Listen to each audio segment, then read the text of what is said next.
Salut et bienvenue à toi sur J'alimente ma santé. Alors on est Céline Repetto et Pierre Ivaman et on aide chaque année des milliers de femmes à retrouver un équilibre dans leur vie grâce à une approche qui est holistique et globale. En fait, on travaille sur le corps physique, on travaille sur la sphère mentale, sur la sphère émotionnelle et bien sûr sur la sphère alimentaire avec toute notre équipe.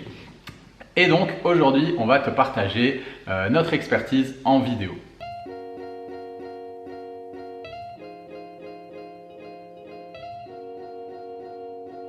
Alors aujourd'hui, on aimerait bien te parler d'un sujet qui nous a fait un peu sourire. On a eu une personne qui voulait rejoindre notre programme il y a quelques jours et qui nous a posé une question qu'on ne m'avait jamais posée, mais en même temps, ça m'a fait tilt et je voulais vraiment en parler avec toi aujourd'hui. La personne nous a demandé, ok Céline, Pierre, votre programme il a l'air vraiment génial, j'ai vraiment envie de le faire. Est-ce qu'il est remboursé par la sécurité sociale par hasard? Et du coup, ça m'a vraiment fait sourire, ça nous a vraiment fait sourire, on en a bien rigolé avec Céline parce qu'on se dit, ok, waouh, là en fait, il y a une croyance chez cette personne et chez certaines personnes, je suis persuadé qu'elle est présente aussi, qui est que ma santé, mon bien-être n'est pas de ma responsabilité. Et que la santé, ça doit être quelque chose d'acquis, de gratuit et que limite on peut venir sur cette terre et puis faire n'importe quoi et la santé c'est un dû. Voilà. Et je pense qu'en France, surtout en France, on n'est pas là pour dire par exemple dans les pays où il n'y a pas de sécurité sociale, comme aux États-Unis, etc., c'est mieux, c'est moins bien, etc. On n'est pas là pour parler de ça, on s'en fout en fait. La vraie idée, c'est voilà, ce qu'on a l'impression, c'est qu'en France, le fait d'avoir la sécurité sociale, c'est comme si on pouvait un peu tout se permettre. Se dire, oh bah tiens, je vais avoir une hygiène de vie qui est pas géniale, oh bah tiens, je vais manger un peu de la merde, puis je vais fumer des clopes. C'est pas grave, il y a un appareil qui est électronique, qui fera le truc à ma place, on me changera le cœur, on me changera la pile. Et puis ce sera gratuit, donc ouais. Voilà. Donc voilà, moi je pense que le fait d'être protégé quand on se casse une jambe, quand on a un accident de voiture, quand on a des problématiques qui sont ponctuelles ou des accidents de la vie, ça peut arriver, voilà, je vais réparer mon toit, je tombe du toit, etc. C'est des choses qui arrivent et c'est vraiment cool qu'en France on ait cette possibilité. Par contre, là où nous en tout cas on est un petit peu moins d'accord, c'est sur tout ce qui touche à l'hygiène de vie en fait. Toutes ces problématiques, les maladies de civilisation, toutes ces choses-là, le diabète, etc.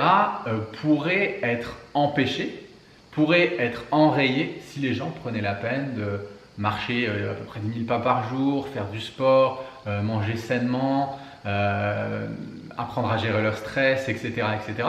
Tout ça, en fait, ça pourrait être évité. Et là où ce qu'on trouve dommage, c'est que c'est vraiment déresponsabiliser les gens. Et puis c'est un petit peu comme si, du coup, les gens attendaient quelque chose d'extérieur, que quelqu'un, une organisation, un organisme, l'État, leur patron ou quoi que ce soit, se mettent à leur cuisiner des bons petits plats, à faire leur sport faire du sport à leur place, etc. Et malheureusement, on arrive sur des schémas où on rencontre des personnes qui pendant des années n'ont pas fait attention et se retrouvent en mauvaise santé parce qu'elles agissent un petit peu comme des enfants sans prendre leurs responsabilités. Alors moi, pour avoir travaillé dans le milieu médical pendant des années, c'est vrai que quand les gens venaient avec des ordonnances à rallonge, et en fait je voyais en fait leurs courses, souvent c'est des gens qui venaient, ils avaient leurs courses, je voyais ce qu'ils mangeaient, je me disais mais en fait tout est tout à fait normal. Et qu'est-ce qu'ils prenaient? Des choses pour l'estomac, pour l'acidité gastrique, des pansements, alors bon après des trucs pour aller aux toilettes et pour la constipation j'en vendais mais des quantités industrielles forcément, pâte blanche, riz blanc toute la journée, oui un suppôt à la glycérine, il fallait bien du lactulose, du truc du machin, ou alors l'inverse, voilà, on mangeait des trucs complètement horribles et du coup on prenait du Smecta, on avait mal au ventre, on prenait du Spasfon. Et tout ça c'est gratuit en fait, c'est remboursé, donc du coup les gens ne vont pas trop chercher pourquoi ils ont ces symptômes. Du coup c'est bon, j'ai des médicaments qui sont gratuits, qui vont soigner mes symptômes et je les prends tout le temps et à vie quasiment. Parce que la plupart du temps, ces personnes elles revenaient toutes les semaines, tous les mois avec la même liste de médicaments et je me suis dit mais jamais en fait ces gens se remettent en question. C'est d'ailleurs pour ça que j'ai quitté le milieu médical parce qu'en fait moi je ne comprenais pas. Je me suis dit mais c'est pas possible, on va pas continuer comme ça, on marche un petit peu sur la tête.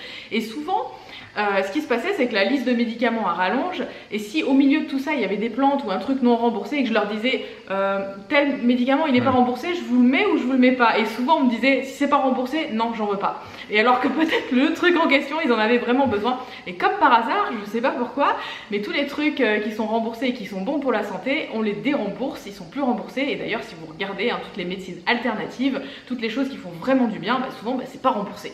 Ouais, donc là, on n'est pas là non plus pour remettre en cause le système de santé actuel en France, ni quoi que ce soit, Big Pharma et compagnie, parce que sinon on pourrait y passer. C'est bon, si tu là, me lances c'est bon, sur le sujet. on pourrait y passer des heures. Mais en tout cas, voilà, nous, je sais pas si c'était de notre génération, mais il y avait un slogan que j'aimais bien à l'époque, une publicité, c'était la sécu, c'est bien. En abuser, ça craint. C'était la génération 80 et tout ça. Et en fait, je pense que voilà, pour revenir sur tout ça, je pense que c'est ça. Des accidents de la vie, des choses comme ça, c'est super, top, tip top. Pour ça, on a vraiment de la chance d'être en France. Par contre, attention, mettons de la conscience sur notre comportement. Est-ce que là, je suis pas en train de me déresponsabiliser par rapport à ma santé? Est-ce que là, j'ai pas l'impression que je peux faire n'importe quoi et de toute façon, c'est le contribuable qui paye? Parce que du coup, si on va vers une démarche saine, si on va vers une démarche d'un être humain créateur de son bien-être, c'est pas en dépendant d'autrui et qu'on va pouvoir y arriver, quoi. Donc pour conclure, c'est pas le devoir d'un organisme, d'un État, ni quoi que ce soit, de faire du sport, de se faire à manger, etc. C'est de notre responsabilité individuelle de se bouger les fesses, de se former, de prendre soin de soi, d'apprendre des choses, de se faire accompagner si c'est nécessaire. Mais en tout cas, la santé, ce n'est pas un dû, bien au contraire, c'est quelque chose qui se chérit et c'est notre bien le plus précieux sur cette terre parce que sans la santé, on ne peut rien faire. Comme je le dis souvent, la santé, c'est la tête d'une pieuvre et les tentacules de la pieuvre, c'est les domaines de notre vie. Et quand la santé, elle va pas bien, rien dans notre vie ne va. C'est-à-dire qu'on ne peut pas entreprendre des choses, on va pas être performant à son travail, on va avoir une libido dans les chaussettes, notre vie de couple, elle va pas être super géniale, on va pas avoir d'énergie pour s'occuper de ses enfants, on va pas avoir d'énergie pour faire des projets, pour aller faire du sport, pour aller marcher dans la nature, etc. Donc on va pas se sentir bien. La santé, c'est vraiment une de nos priorités et c'est le bien le plus cher que nous avons au monde. Voilà, écoute, on espère que cette vidéo, elle t'aura plu et puis qu'elle aura pu t'apporter de la clarté sur ta situation. Si jamais tu as envie d'en savoir plus, oui, voilà, tu as sûrement envie même d'en savoir plus, et ça tombe bien parce qu'on donne une conférence en ligne dans les prochains jours sur le sujet de la nutrition et le lien en fait entre l'alimentation et les émotions. Donc voilà, pour s'inscrire, c'est hyper simple, tu as juste à cliquer en fait, dans la description de la vidéo et il y aura marqué ma méthode minceur ou bien s'inscrire au webinaire ou à la conférence et tu as juste à t'inscrire, à cliquer et à sélectionner la date et le jour où tu veux y assister et puis tu nous retrouveras du coup pour t'expliquer tout ça. Voilà, nous on t'envoie un maximum d'ondes positives et on te dit à très bientôt. Ciao ciao.